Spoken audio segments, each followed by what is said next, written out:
Hello everyone, welcome to job masters. फिर से आपका स्वागत है एक न्यू सेशन में। तो आज हम करेंगे united nation of organization, UNO.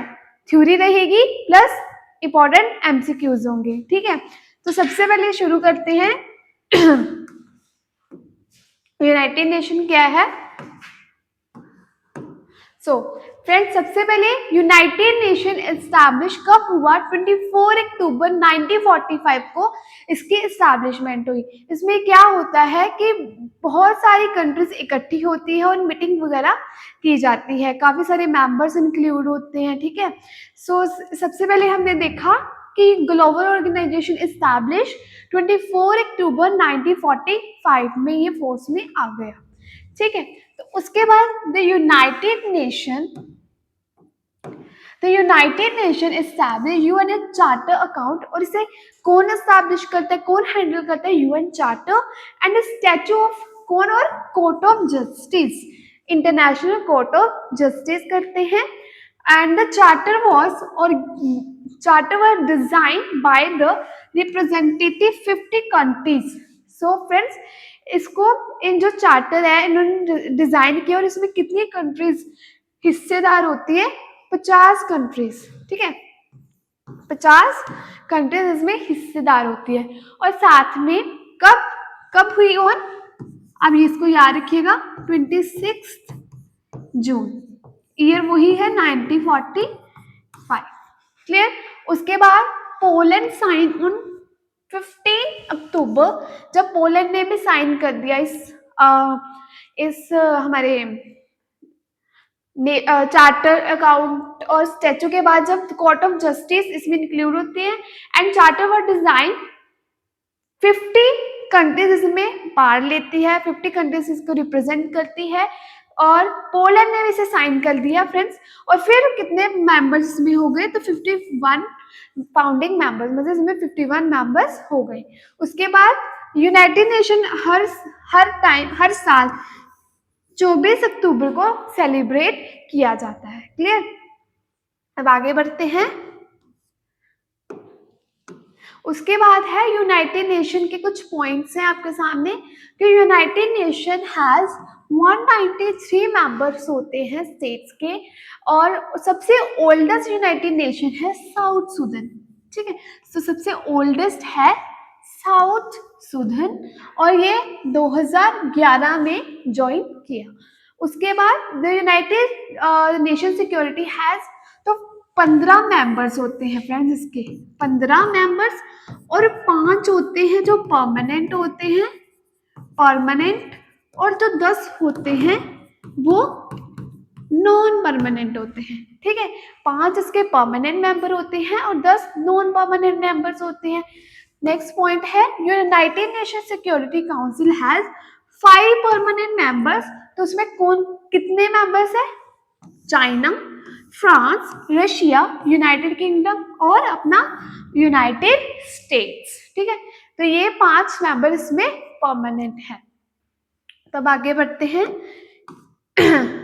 Next है कि these 5 countries, in 5 permanent members जो है सिर्फ परमानेंट 5, बिग 5 और P5 की कहते हैं, और इन कंट्रीज के पास वीटो पावर होती है। ठीक है, इन कंट्रीज के पास वीटो पावर होती है, हम क्वेश्चन में डिस्कस करेंगे। नेक्स्ट आपके सामने United nation adopted universal declaration. तो यूनाइटेड नेशन के द्वारा डिक्लेयर कर दिया गया कि ये किसके लिए है? ज्यादा ह्यूमन राइट्स। ठीक है, ह्यूमन राइट्स के लिए, और दिसंबर 10 को। ठीक है, दिसंबर 10 1948। उसके अलावा ऑफिशियल लैंग्वेज इनकी कितनी है यूएन की?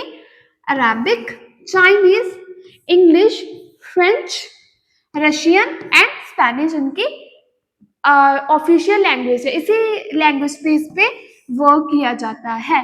ठीक है, इंग्लिश एंड फ्रेंच पे इस पे वर्क किया जाता है यूएनए में। तो ये यूएन हैज परमेबल, तो यूएन परमेबल भी है।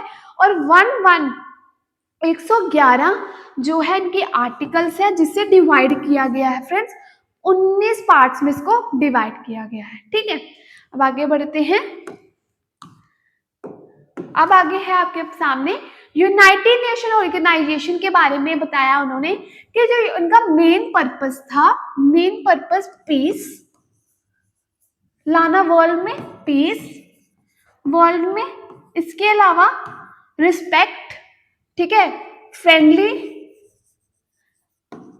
माहौल बनाना, मतलब फ्रेंडशिप, फ्रेंडली रिलेशंस डेवलप करना, और रिस्पेक्ट बेस था ये रिस्पेक्ट के ऊपर, ठीक है फ्रेंड्स। तो मेन इसका ये मोटिव है कि friendly relation, UN is ensure peace and security around the world, but a part of UN also helps the country develop friendly relation with each other based on respect, ठीक है।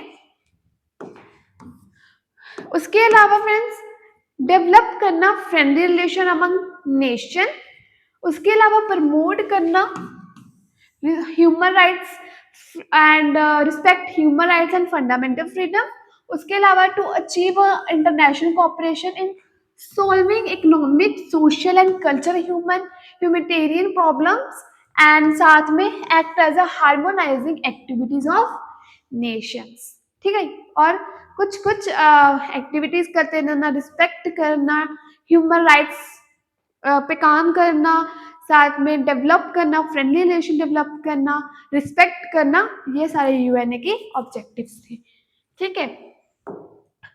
उसके अलावा friends इसके 6 organs हैं, United nation के 6 organs हैं, और United nation UNO और एक जनरल असेंबली भी होती है, वो अलग चीज है, ठीक है, तो ये आप समझ लेना। उसके वाला जनरल असेंबली, सेकंड है security council, international court of justice, economic and social, secretariat and ट्रस्टशिप and council, तो ये मेन था, ठीक है। एक मिनट, मुझे एक चीज रहेगी आपको समझाने वाली, द मेन पर्पस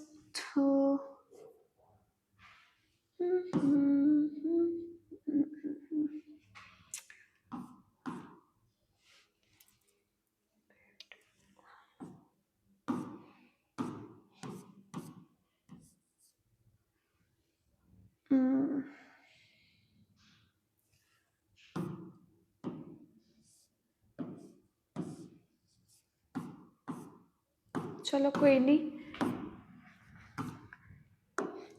अब है स्पेशल एजेंसीज 17 है टोटल, तो 17 एजेंसीज है, ठीक है।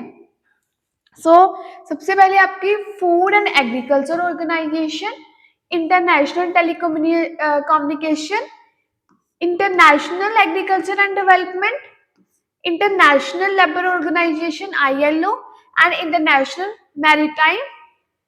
मैरीटाइम ILO, ठीक है। उसके अलावा इंटरनेशनल मॉनेटरी फंड, और इसमें आपको रोम इटली, ठीक है फ्रेंड्स, जनेवा स्विट्जरलैंड में हेडक्वार्टर्स है, IFAD के रोम और इटली। उसके अलावा अगर देखा जाए तो ILO का है जनेवा स्विट्जरलैंड, और इसकी एस्टैब्लिशमेंट 1946 में है।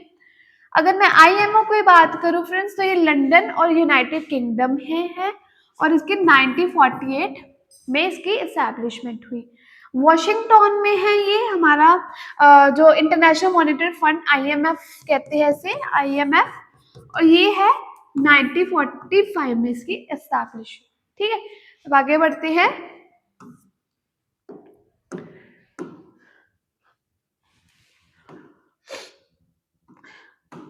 अब है united nation education scientific and मैं कल्चर की बात करूं तो ये यूनेस्को जो है पेरिस और फ्रांस, और इसकी 1946 में इसमें फ्रेंड्स एस्टैब्लिशमेंट हुई।